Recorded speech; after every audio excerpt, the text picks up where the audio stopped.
Bonjour à tous. Alors, vous n'avez pas pu passer à côté de l'information que le Real Madrid est assez intéressé depuis quelques semaines par Michael Olise, mais un coup c'est le Bayern qui dit que non, il n'est pas à vendre, puis après ils disent qu'ils n'acceptent pas avant un certain montant, puis après c'est le Real qui n'est pas intéressé, puis c'est Olise qui veut, puis c'est veut pas. Donc il y a plein de bordel, tout le monde dit une version différente, mais au final on n'est pas plus avancé que ça.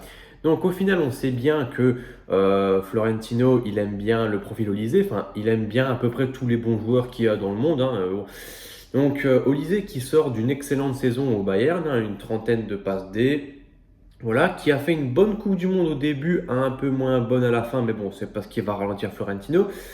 Donc mon avis sur ce transfert pour Olise au Real, bah, tout d'abord, est-ce que c'est vraiment utile? Bah, entre guillemets, oui. Si tu regardes vraiment objectivement, oui. Parce que à droite, au Real, il y a un petit souci. C'est-à-dire que Rodrigo, bah, soit il est blessé, soit il n'est pas hyper performant. Ou alors à droite, ça faisait jouer Massanchono, mais bon, le mec, il a 18 ans, le mettre 19, je sais pas, mais bon, le mettre directement titulaire au Real et lui dire d'être l'ailier droit titulaire, bon. Donc c'est vrai que le Real, ça manque un petit peu d'un ailier droit et Olise, bah, c'est vraiment le profil parfait. Et allez, on va dire c'est pas c'est une immense star, mais pas avec un très très gros ego comme Bellingham, Vinicius, Mbappé. C'est justement ces trois-là qui posent problème parce que sinon le restant de l'équipe, il n'y a pas beaucoup de problèmes et même et tout. Mais après, quand c'est Mbappé qui est arrivé, qui a un peu pris la lumière, ça a embêté un petit peu les deux autres, machin, machin. Donc en fait, au Real, tout le monde veut être le meilleur. Ils n'acceptent pas tellement de collaborer ensemble, de se dire on est une équipe, hein. Tout le monde joue un petit peu pour ses intérêts personnels. Donc Olise, c'est pas déconnant, même si ça va coûter très très très très très cher. Moi, je pense ça sera le plus grand transfert de l'histoire si ça se fait. Donc 223 minimum, voire 250 pour vraiment exploser la barre de transfert, que ça fasse vraiment un truc historique. Et au moins Florentino, il aimerait bien parce que voilà, on parlerait encore du Real, waouh waouh waouh, Real et tout. Ah là, franchement, imaginez un petit peu l'attaque, surtout après la Coupe du Monde. Vinicius, Mbappé, Bellingham, Olise. C'est-à-dire que les mecs individuellement, dans leur pays respectif, ils sont tous super forts, c'est limite les meilleurs joueurs de leur pays. Et après, quand ils vont jouer au Real, ça va pas marcher parce que trop de stars tuent les stars, on l'a déjà vu. La seule fois que ça a marché au Real avec beaucoup de stars, enfin beaucoup de joueurs très forts en même temps, c'est quand il y avait Zidane et que du coup Zidane c'était pas un coach tout à la Xabi Alonso qui faisait sa tactique et t'étais obligé de la respecter sinon hein. Zidane, juste, voilà, c'était un manager, juste il gérait les égos, il arrondissait les angles, il mettait sa compo, il disait pas grand-chose parce que tellement que les joueurs ils étaient forts, mais t'avais même pas besoin de faire de tactique, comment essayer de battre l'adversaire, mais t'aimais déjà meilleur que tout le monde. Donc en fait c'était limite trop trop trop facile pour le Real. Donc voilà. Donc peut-être que le Real avec un autre coach n'aurait pas fait trois Ligues des Champions d'affilée. Bah ça c'est peut-être réel. Donc voilà. Donc là, on va voir avec Mourinho qui va revenir. Est-ce qu'il va réussir à calmer un petit peu les faits divers, on va dire, au Real? Parce que là, il y a quand même eu beaucoup de trucs dignes d'une télé-réalité. Remarquez, on disait pareil avec le PSG quand Mbappé était là, hein. Toutes les semaines, tu avais des trucs sur Verratti, sur Neymar et tout, quand Mbappé était là. Maintenant qu'Mbappé est parti, on n'entend plus jamais ça. Et maintenant que Mbappé est au Real, ça y est, toutes les semaines, Rudiger qui tape sur un, Tchouaméni, Valverde, et après il y a une taupe, et Bellingham il fait les stories, et voilà. C'est un petit peu l'énorme bordel, et je ne suis pas sûr que Olise va tout régler, bah ça non, tu rêves. Bah, on l'a bien vu à cette Coupe du Monde. La France, qui avait la meilleure attaque de très loin, s'est faite défoncer par une équipe complète du gardien jusqu'à l'attaque. C'est pas la peine d'avoir la meilleure attaque si derrière ça ne suit pas. Si ton milieu de terrain il est trois fois moins fort que ton attaque et tout, mais ça n'ira pas. Pareil pour la défense, parce que au Real, oui, Olivier, on ne dit pas non. Mais d'abord, recrute des milieux, des défenseurs. Parce que là, au milieu de terrain, qu'est-ce qu'on a comme solution? Parce que Ceballos, il va partir. Kamavinga, il va partir. Donc au final, enfin, Tchouaméni, j'aimerais vraiment bien qu'il parte. Donc au final, au milieu de terrain, qu'est-ce qu'on a comme combinaison? Bellingham, Valverde, Tchouaméni. Et sur le banc, on a qui? Pitarch? Ça va pas. Et on n'a pas, ça manque d'un profil. Parce que Bellingham, est-ce que c'est vraiment un milieu de terrain? Je ne sais pas. Au final, au Real, ça manque de profil bon avec la balle. Parce que Valverde, c'est pas le mec le plus doué techniquement. Tchouaméni, n'en parlons pas. Donc, moi, je dis qu'il faut se séparer d'un Tchouaméni ou d'un Valverde, plutôt d'un Tchouaméni, et de chercher un profil comme Rodri, Vitinha, pas forcément eux, hein, mais des styles similaires, bons avec la balle. Et en fait, ce qu'on cherche, ce n'est pas un Casemiro, c'est un Kroos. Parce que Kroos, depuis qu'il est parti, n'a jamais été remplacé. Casemiro à des moments, ouais, ok, mais Kroos, jamais. Ce profil au milieu de terrain, meneur de jeu reculé, bon avec la balle, jamais, jamais. En fait, au Real, il n'y a pas de milieu de terrain qui fait la transition entre la défense et l'attaque. Donc du coup, on est toujours obligé de faire des longs ballons qui n'aboutissent absolument à rien. Ou alors Mbappé, il doit redescendre, aller à gauche au final. Dans la surface, t'as personne parce qu'on bride Bellingham. On lui dit, ouais non, Bellingham, monte pas trop. Et voilà, et après, ça énerve tout le monde. C'est vraiment le giga bordel. Et aussi, bon, la défense, attention, les latéraux, c'est parfait. Du coup, tu auras Cucurella, Carreras, à droite, Dumfries et Trent. Mais c'est là qui est intéressant avec Alexander Arnold, c'est que moi, Alexander Arnold, je le verrais bien en milieu de terrain. Justement, parce que honnêtement, le mec a toutes les qualités d'un milieu de terrain. Le mec, bah, il est très très bon avec la balle, bon jeu long, bon jeu au sol, très bon techniquement, à l'aise avec la balle. Je ne comprends pas comment il n'y a personne qui a pensé à le mettre au milieu de terrain. À part Southgate à un moment, mais voilà. Mais moi, je trouve qu'en meneur de jeu reculé comme ça, un peu à la Kroos, ben, ça passe. Et en plus, avec son niveau défensif, là, il serait beaucoup moins exposé. Parce que là, le problème, c'est que quand il est latéral droit, le mec qui fait son RP nonchalant, clip farm et tout, et ben du coup, ça ne marche pas. Parce que le mec, à chaque fois, il se fait défoncer à chaque fois en un contre un contre n'importe qui. Donc du coup, forcément que les adversaires, bah, ils vont spammer son côté et tout. Et des fois, Valverde, il vient l'aider et tout. Mais c'est quand même pas suffisant. Parce qu'en fait, quand tu as Alexander Arnold et Valverde qui défendent sur toi, tu es quand même en un contre un en fait. Parce que Alexander Arnold ne compte pas. Donc voilà. Moi, franchement, ok, t'as pas envie de dépenser 100 millions pour un milieu, c'est compréhensible parce que tu veux Olysée avant tout. Mais en vrai, moi, bah, tant pis, bah, on fait avec ce qu'on a. Mais je ferai un milieu de terrain, ben, Alexander Arnold, Valverde, Bellingham. Voilà, à tenter. Je dis pas que ça a marché, mais ça coûte rien. Surtout que maintenant, vu qu'il y a Dumfries, bah, Alexander Arnold, il va quand même plus jouer. Et est-ce que tu peux te permettre de ne absolument pas faire jouer Alexander Arnold? Parce que le mec, tu vas pas le faire rentrer à la place de Dumfries en cours de match. Ça ne sert à rien. Donc autant bah, le faire changer de poste et voilà. Donc du coup, et après bah, la défense centrale, donc Konaté, Rudiger qui reste encore, Militao, mais Militao c'est pareil, le mec il fait 2 matchs, il se fait les ligaments croisés, en fait le mec ne se fait que les ligaments croisés. Le mec ne peut pas se faire une autre blessure moins grave, le mec dès qu'on le touche, dès qu'il se prend un contact, ligament croisé, on le voit plus pendant 10 mois. Mais ça y est lui, putain. Et ah oui, il y a Heusen aussi, donc le Real. Ça m'étonnerait qu'il recrute encore en défense centrale, parce que là, pour l'instant, il y a 4 défenseurs centraux. Donc la rotation, elle est parfaite, on va dire. La défense, en vrai, il y a tout ce qu'il faut au niveau nombre, mais qualité, voilà, je sais pas, parce que ça sera quoi la défense centrale titulaire?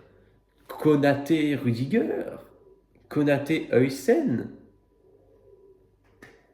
Manque un petit peu de qualité. Et moi, Konaté, j'espère me tromper, mais moi je ne crois pas du tout en lui.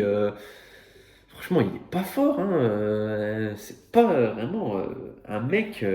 En fait, tu ne vois pas en Konaté le défenseur du Real Madrid, quoi. Ouais, je sais pas, à son poste, t'avais Pepe, t'avais Ramos, oh, t'avais Varane. Ouais, et même Rudiger Prime, c'était pas n'importe qui. La Konaté, attention, on verra, hein.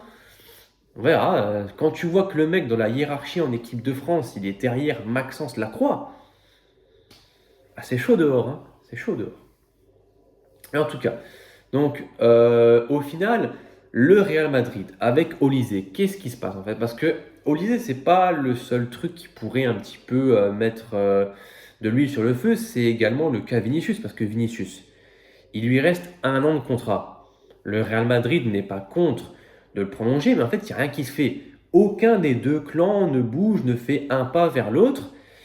Et donc, ce qui se passe, c'est que le Real, ils espèrent juste que Vinicius prolonge, comme ça, il partira pas gratuit l'année prochaine. Et au moins, ils pourront le vendre comme ils veulent si à un moment, ils le fait chier. Enfin, ils leur font chier.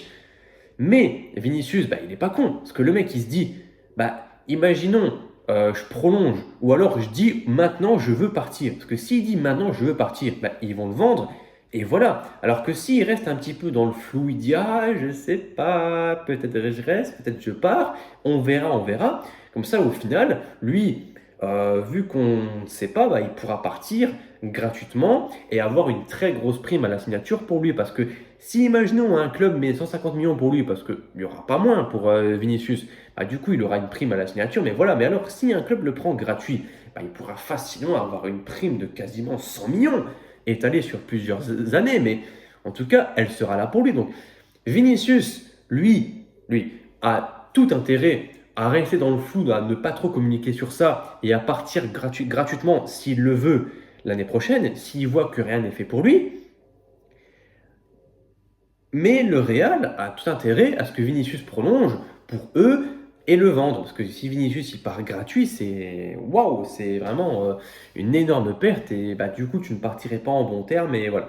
Mais le problème, c'est que Vinicius demande plus d'argent. Ok, parce que c'est compréhensible. Le mec, ça fait un petit moment qu'il est là. Le mec, il a fait partie des grands moments du Real. C'est un des top joueurs du Real. C'est l'ailier gauche, le numéro 7. Je comprends qu'il demande plus d'argent, surtout quasiment autant d'argent que Mbappé, parce que Mbappé, première année qu'il est arrivé, il touchait plus que Vinicius. Alors que Vinicius il était déjà là, star de l'équipe, 2 Ligues des Champions. Donc Mbappé, il a un petit peu mis du bazar là-dedans. Enfin, c'est pas lui, c'est voilà, c'est le club qui a décidé, machin et tout. En tout cas, voilà, c'est un petit peu bizarre aussi de donner vraiment le meilleur salaire, paf, comme ça, à Mbappé. Voilà, et donc, bah, Vinicius, lui, il demande pour être augmenté, mais les Real, ils font un petit peu la sourde oreille. Et en même temps, bah, tu as le Real qui dit ouais, 200 millions minimum pour Olise, ça ne nous pose pas problème. Donc Vinicius, le mec, miskin, il se dit ouais, tu peux mettre 200 millions sur Olise, mais tu peux pas m'augmenter de un petit peu de millions par an pour voilà, pour être content parce que en vrai, le Real, il pourrait totalement, c'est juste que je sais pas parce que peut-être que si Vinicius gagne autant, bah alors Mbappé aussi va demander à être augmenté parce qu'il va dire ouais, moi de base, j'étais le meilleur salaire du club et pourquoi Vinicius lui, il revient alors qu'on a quand même rien gagné et tout. Donc au final, théoriquement, dans un monde idéal, le Real, ils achètent Olise 230 millions, ils augmentent Vinicius un petit peu par an, et le mercato, il est terminé, je pense.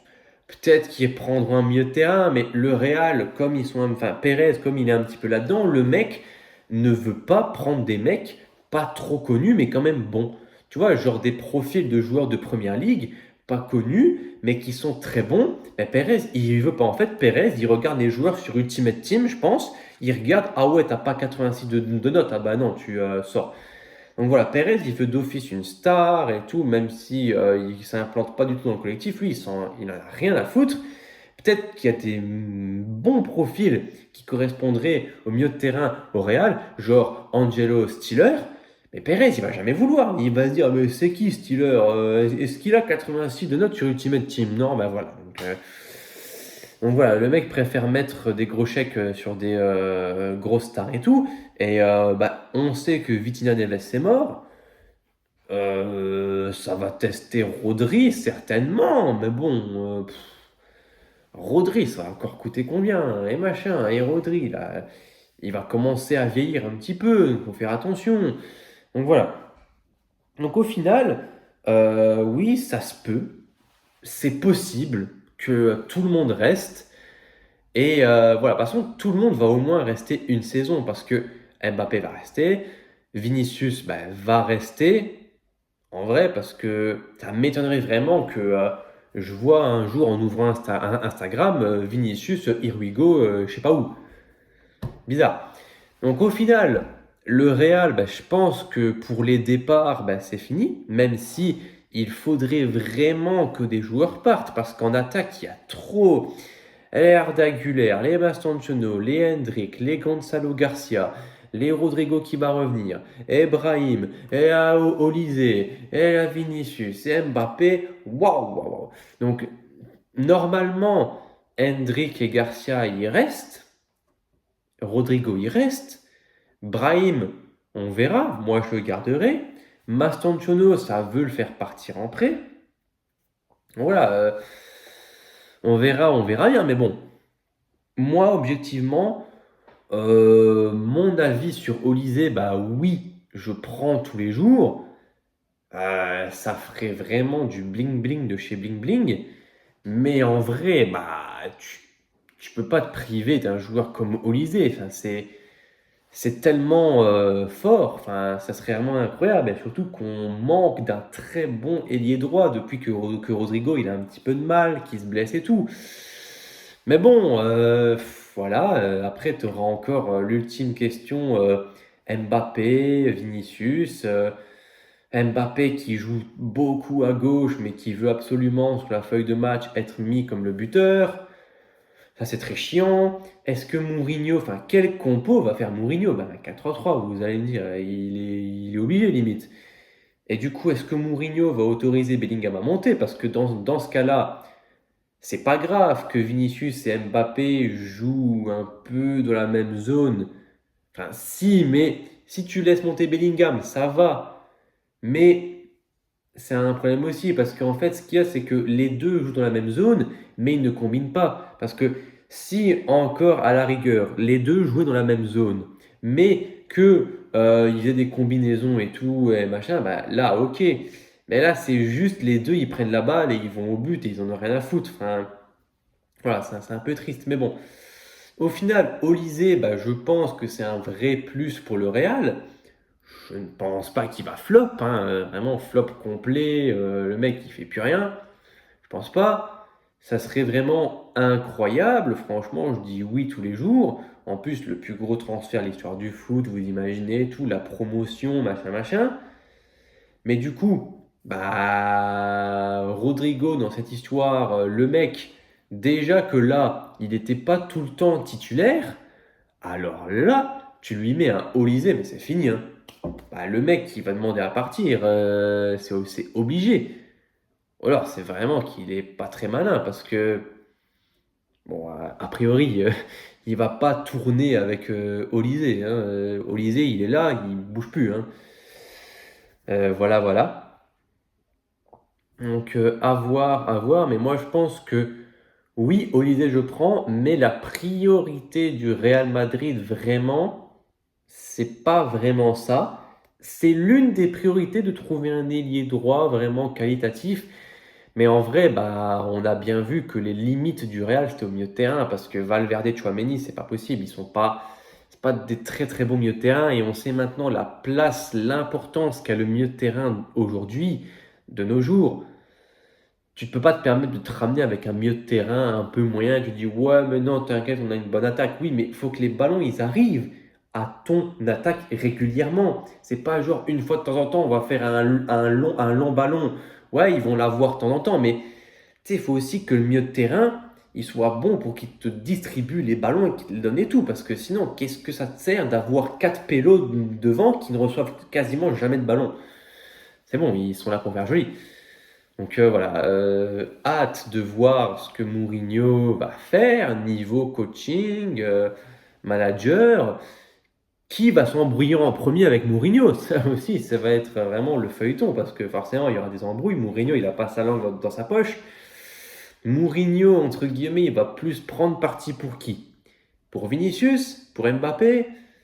Ça aussi, c'est un peu la question. Mais bon, voilà. Donc pour répondre à la question, on va faire la conclusion. Olysée au Real, oui, mais c'est pas tout. il ne faut pas juste prendre Olysée, ouais, on fait la fête, et c'est tout, le mercato, il est fini. Bah oui, tu vas peut-être. Et il faut faire attention parce que Olysée, oui, il va t'apporter des stats, mais il ne faut pas non plus qu'il vole des stats à d'autres joueurs comme Mbappé. Parce que Mbappé, lui, quand il est arrivé, lui, il marque ses buts, il met plus de 30 buts, machin, c'est génial pour lui. Mais toute l'équipe en met moins. Bellingham en met moins, Rodrigo en met moins, Vinicius en met moins.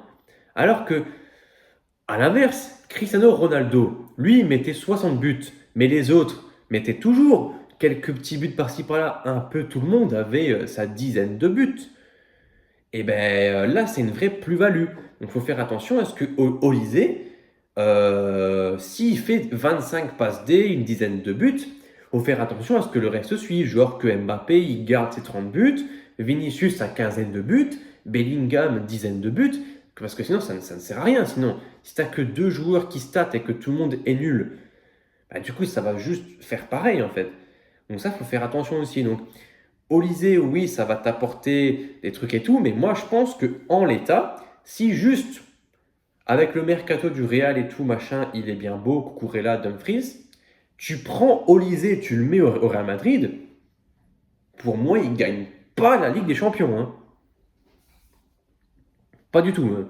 Même dans le match en quart de finale Real Madrid-Bayern, tu rajoutes Olysée au Real, bah, il ne gagne pas le match. Voilà, c'est, c'est oui, Olysée fait partie des solutions, enfin, peut faire partie des solutions, mais ça ne doit pas être le seul. Donc il faut faire attention à ça. Donc voilà, on verra bien ce que ça va donner. En tout cas, moi, je privilégierais plus le milieu de terrain. Un défenseur central fiable, parce que Heusen, on a vu que c'était pas possible.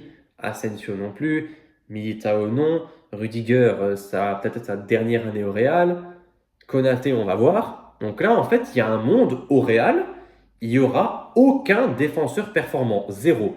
Parce que Rudiger, bah, il est nul. Asensio, il est nul. Heusen, il est nul. Militao, il est blessé. Donc en fait, il n'y a que Konaté où on a vraiment une interrogation de se dire allez, peut-être on s'accroche que à lui, allez, peut-être qu'il sera fort, s'il vous plaît. Donc voilà, c'est un immense problème aussi parce que sur les côtés, ok, tu as Cucurella, et même, vous imaginez, à gauche, quand tu as Cucurella qui va monter, tu auras Mbappé à gauche, Vinicius à gauche. Cucurella, il va faire ses centres, mais pour qui? Bellingham, mais bon, quand il sera libre aussi, hein, parce que les adversaires, quand ils vont voir qu'il n'y aura que Bellingham de la surface, ils vont se dire, bah attends, on a compris, on met trois joueurs sur lui et c'est bon. Il faudra faire attention à pas être trop sur la gauche, quoi, parce que si tu as trois mecs en même temps sur 10 mètres, c'est pas possible. Donc sur les côtés, et même en vrai, Dumfries, Olysée, ça serait hyper intéressant pour les dédoublements et tout. Donc sur les côtés, ça serait hyper intéressant. Faire attention, deux latéraux quand même assez offensifs, mais assez bons défensivement.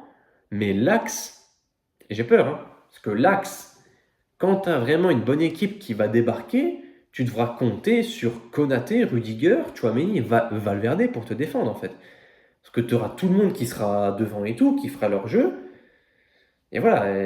Et aussi, ça manque un petit peu d'un mec pour combiner. Parce que genre, Vitinha au PSG, Rodri avec l'Espagne, c'est un mec qui lui donne la balle, c'est un coffre-fort. Il perd jamais la balle, il la redistribue, il te sort de situation, il te sort du pressing. Comme, oh tiens, Tony Kroos. Tony Kroos, on lui donnait la balle, contrôle orienté, paf, il partait, long ballon, passant un temps. C'est un peu le relayeur. Le mec, on lui donne la balle, tu sais qu'elle va bien repartir sur un mec, tu sais qu'il va pas perdre la balle en fait. Ça manque un petit peu de ça parce qu'en fait, quand le Real, ils sont devant, ils jouent contre un bloc bas, ben ouais, tu sais, ils galèrent un petit peu. Vinicius, il la remet derrière pour Tchouaméni, mais après Tchouaméni, tu sais qu'il va pas t'inventer une passe exceptionnelle ou alors qu'il va pas faire une passe incroyable dans le bon tempo. Du coup, il la passe en retrait à Valverde, il la passe à droite, il n'y a personne de disponible, personne bouge. Au final, on la remet au gardien et c'est nul.